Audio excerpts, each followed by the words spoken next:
Rhode Island Act, which provides a framework and quantitative goals to mitigate and adapt to the effects of climate change, was recently introduced to the State House.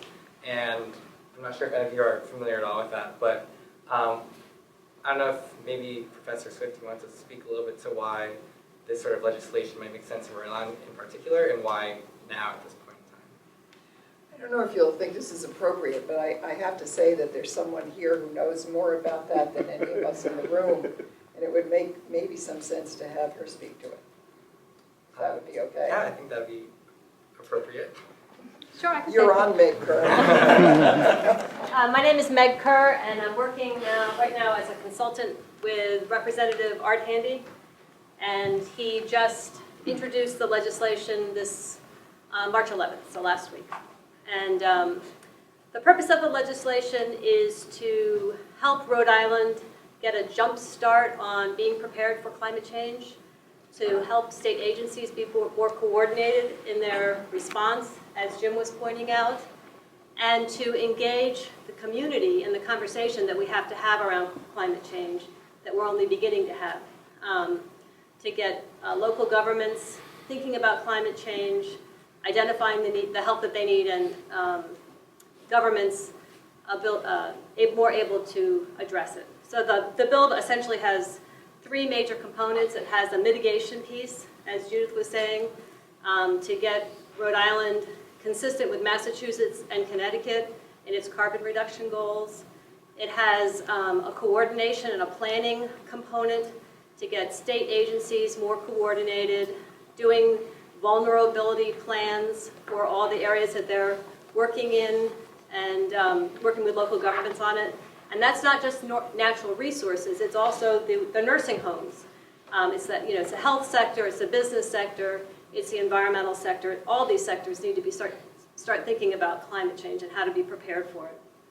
And then there's a science section. So I know my husband and I live in North Kingstown, and there's been a lot of work, excellent work, that's been going forward in North Kingstown. And every time you go to a public meeting and there's a conversation about climate change, the first question you get is, well, that's fine, but there's a lot of disagreement on the science, and you're giving us this really negative story. We want some of the other science that's not quite so dire. We want the more positive science.